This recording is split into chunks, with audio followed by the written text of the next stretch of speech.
Welcome back, Pokemon trainers. Professor Chaz here. The lab coat is on back order, and at the start of today's video, what I would like to do first is say welcome to all the new subscribers that have joined the channel. Thanks for joining us, and welcome aboard. I think it's thanks to last week's video that I uploaded, which was the unboxing of the Roaring Skies theme decks, Storm Rider and Aurora Blast. That video currently has as many views as almost all of the previous Pokemon TCG videos that I recorded combined. And that's actually really impressive. I think it's because the video went up on release day for those two decks. So people were curious to check it out, and my video came up in their search. And thanks to all the people that came and checked it out, all the likes and the comments that I got were really impressive, really encouraging. And I hope you're looking forward to some more video content like that in the future. Now, I realize I got a little overboard going over every single card last week in the theme decks, because a lot of times you'll get common and uncommon cards. You do get some rare ones, but most of the time the common ones are easy to find, like in booster packs and stuff. Plus, most people that will be looking for Pokemon TCG information in videos, they probably go onto like websites that have scans of the cards and stuff like that. So I probably didn't need to go into so much detail for every single card, like especially the common cards. I just felt like a kid in a candy store. There were so many new cards that I had looked up a little bit online, but to see them in person and to be holding them, I did go overboard, going over every single aspect of the card. So if that was a little bit boring for some people, I do apologize. I'm going to try to tone myself down a little bit in the future, and can't make any promises, but I'm going to do my best for you. That's for sure. Now, as I mentioned last week, this week's video is going to be a challenge between Zapdos and Articuno here to see which of the legendary birds, excluding Moltres, is the champion of the Kanto region. So what I did was I recruited an assistant, my nephew, and we sat down and played a best-of-5 game of these two theme decks against each other to sort of see which one was the better. I had sort of an inclination of which one I thought would do better in the competition, and maybe it was a bit of a steamroll, maybe it was actually a little bit more even. So what I'm going to do, I'm going to show you one of the matches that we played, and at the end of it I'm going to give you the total stats on how many prizes were taken and things like that. So without further ado, let's check out the match. So here we have the first of the best-of-5 matches between Zapdos and Articuno, the Storm Rider and Aurora Blast decks. The coin flip determines that the Articuno side will go first. We're drawing our starting hands here. Looks like both sides have a basic to start with, which is good. No mulligans this time. Let's see what we start with. Just getting all set up here. Zapdos definitely has an advantage in this area because the electric Pokemon, or I should say lightning Pokemon, they're all, not all, but they're super effective against most of the Pokemon in the Aurora Blast deck. Starting off, we have Skarmory facing down against Pidove, and on the bench on the Storm Rider side is Nincada and Tudortini. Articuno side has Spearow and Swablu. So Articuno takes the first turn, and of course you can't attack on the first turn, but you can still get set up. Giving Water Energy to Pidove, and then passing the turn over to Storm Rider.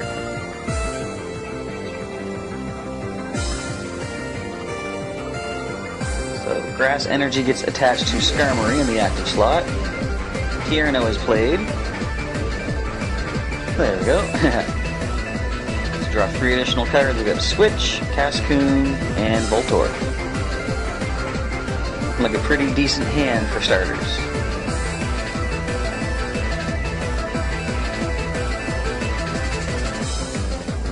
And with 1 energy, well, trying to attach a second energy this turn, just a misplay.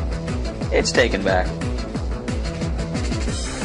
But yes, with 1 energy attached, Skarmory is able to use its first attack called Call for Family, in which you select 2 basic Pokemon from your deck. I'm just mixing everything up here. 2 basic Pokemon from your deck, and you add them to your bench. Definitely with the Storm Rider deck, what you want to do is try to get Zapdos into play as soon as you can if you're competing against Aurora Blast, because as I said, lightning Pokemon are in such a good advantage over the Pokemon in Aurora Blast. So yeah, we have a Wurmple, and as predicted, we have the foil Zapdos. Because if you're going to go Zapdos, you got to go with style, and that would be foil. So with Skarmory's attack done, Articuno is taking the next turn. We draw a double Dragon Energy. Sadly, no Dragon types to use it on just yet. I'm going to attach Water Energy to the Spearow. Now we use the cool attack called Homing Pidove, which lets you look at the top card of your deck, and if you don't like it, you get to reshuffle so that next turn you can draw something different. And the Zapdos side, we draw a Grass Energy. Looks like some debating going on over how best to use it. Oh, we're going to evolve Wurmple into Cascoon.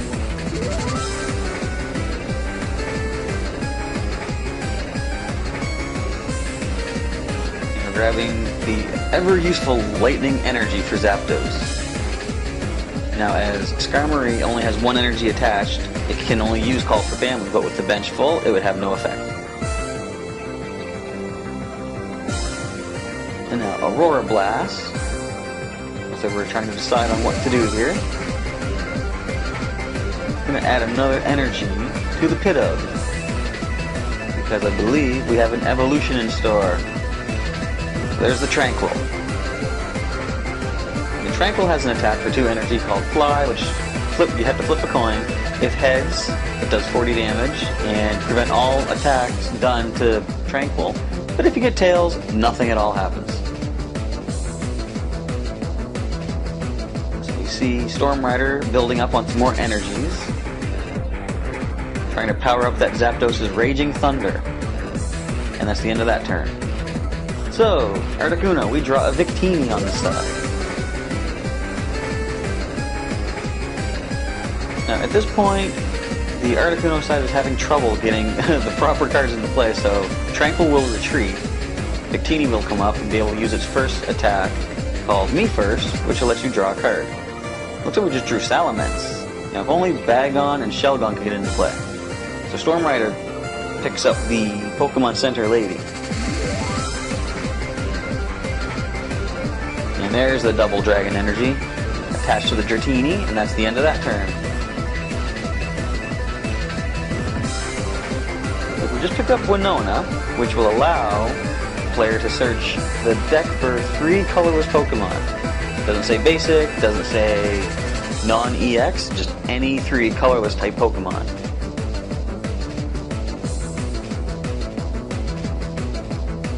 Careful decisions have to be made to see which are the best options. It's also good to search your deck and make sure you know which cards are prized too. So as we know from the video games, Winona is a flying type gym leader, yet fortunately you're still able to select colorless Pokemon that aren't birds, such as Dunsparce. And I like Dunsparce in this deck because it has free retreat, so that if your active Pokemon gets knocked out, you can send up Dunsparce, and then on your turn, if you draw something useful for like one of your bench Pokemon, you can simply retreat Dunsparce for free. So Storm Rider picks up Tierno and picks up another 3 cards, thanks to its use there. And we just discard Tierno on top of the Zapdos, which is in the discard pile slot. That's one of the drawbacks to the playmats, I think I've mentioned before. They don't give you enough space for the bench.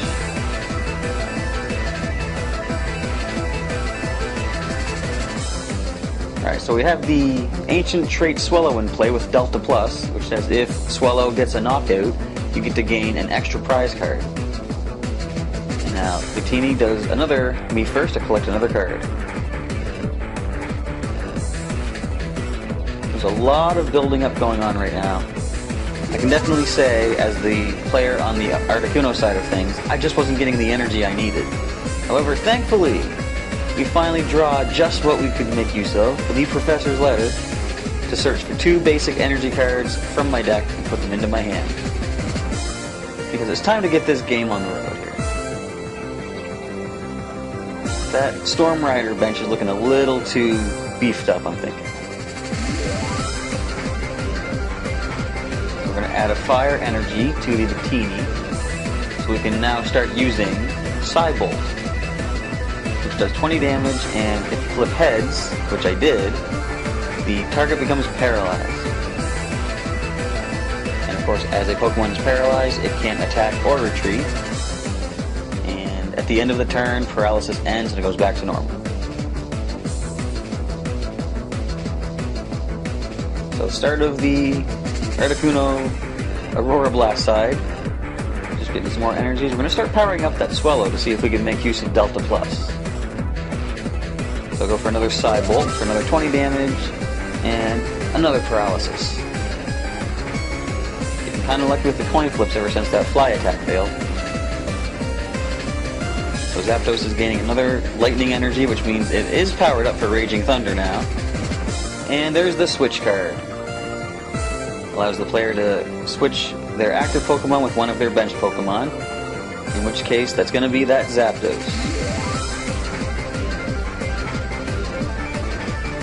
And with enough energy attached, it's free to use Raging Thunder that does 120 damage to the active Pokemon, but then puts 40 damage onto one of the bench Pokemon on your own side. Skarmory eats up that hit and stays in there, while Victini has gone to the discard. The first prize is claimed on the Storm Rider side. So as I said, Dunsparce with free retreat is always good to send up. Keeps your options open. You don't need to discard energy to retreat it if something more beneficial for the bench comes up. There's space now for a Bagon on the bench. Looks like we're starting to power that one up. And with Zapdos in the active slot, definitely we're not going to get that Swallow out there anytime soon. But we play a Wally, which allows you to evolve a Pokemon, or search your deck for a Pokemon that evolves from one of your Pokemon, and place it on them.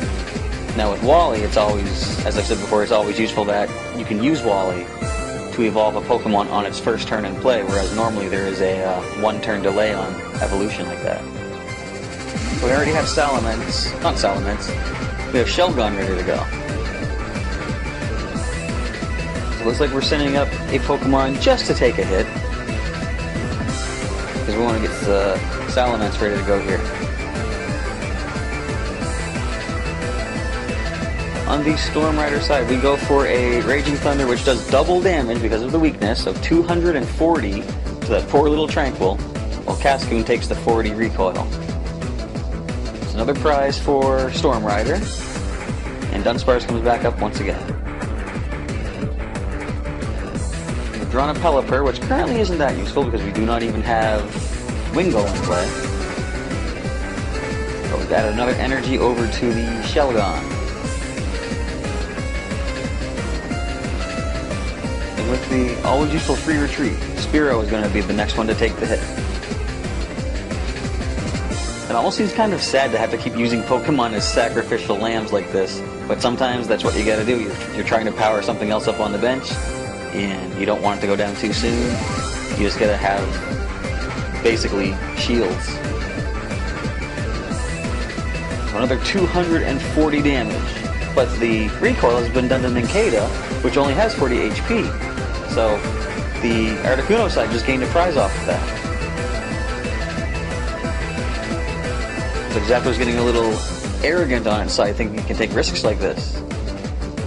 So we finally draw the Wingull to go with that Pelipper we got. And Tierno lets us draw 3 more.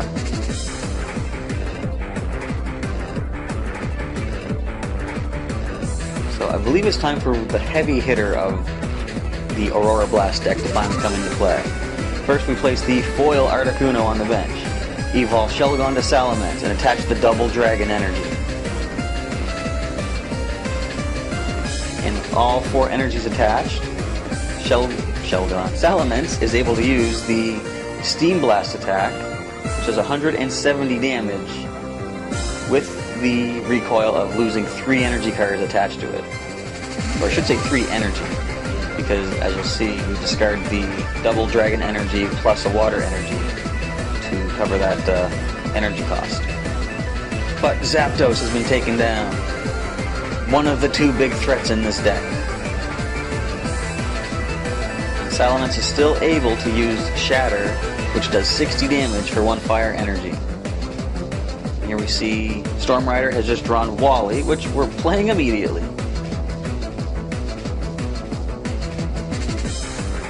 And the only option here in this particular deck is to evolve one of the Dratini into Dragonair. because Skarmory has no evolution and there are no Dustox included in this theme deck.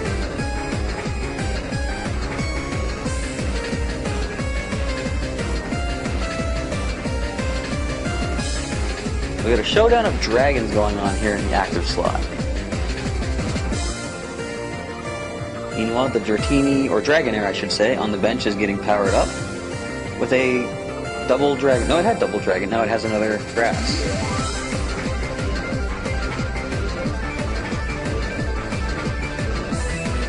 Alright, looks like Wingull has evolved to Pelipper on the Articuno side of things, adding some more energy to Salamence, and we're doing Shatter for the 60 damage, and we gain a prize card.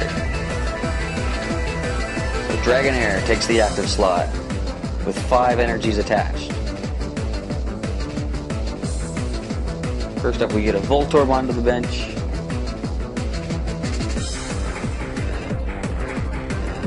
And with all 5 energies attached, I think we might be seeing some evolution happening here for that Dragonair. There it is, the Ancient Trait Dragonite with Delta Plus. Which says if Dragonite gets a knockout, you gain an extra prize off of that. And it has enough energy to use its Heavy Impact for 150 damage. Salamence barely lives it on 10 HP remaining. And it's at this point the match looks like it's pretty much decided. In fact, we end the turn without even using Shatter, which could have done 60 damage, but there's almost no point. We're not going to be able to recover from the loss of Salamence after Dragonite decides to do its thing with Heavy Impact. So Voltorb has evolved to Electrode on the bench. We're adding a Electric down as well. And here's the Heavy Impact. Another 150 damage, 300 total. That Salamence is done. So, 2 prizes. Taken on behalf of Storm Rider. Dunsparce comes up. It's the last hope. You can do this, Dunsparce. Throw an energy. And use Rollout for 20 damage. And with that card draw, the Ultra Ball, we're going right for the Heavy Impact. 150. The game is over. And Storm Rider is the winner of this particular match.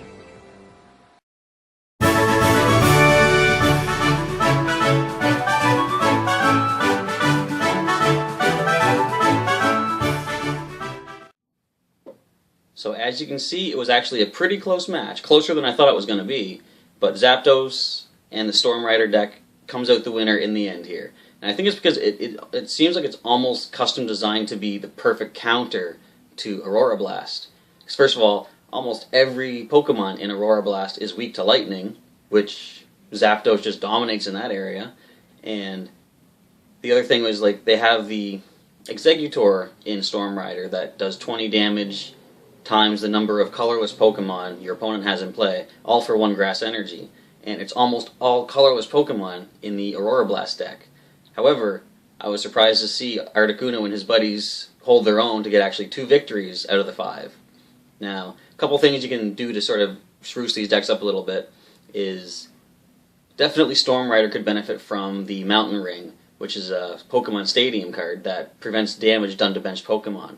Once you start using Raging Thunder with Zapdos, with the Mountain Ring in play, you don't got to worry about hitting your team at all. And another thing you can benefit from, like, so we have the Delta Plus Ancient Trait Dragonite. The Aurora Blast deck has a Ancient Trait as well, Delta Plus the Swellow, but it just doesn't do enough damage to really make good use of that Delta Plus ability. Now, if you were to give it a Muscle Band, that would actually increase its wing attack to do 70 damage, which would be a little bit closer to doing getting some knockouts and making use of that Ancient Trait. But by itself, this Swellow rarely even sees play, and even when it does happen to go into play, it doesn't often get knockouts. So, without other cards to improve these decks, they play okay against each other, but against more competitive decks, you definitely want to spruce these up with some extra cards. Alright, thanks for checking this out, and I'll catch you next time.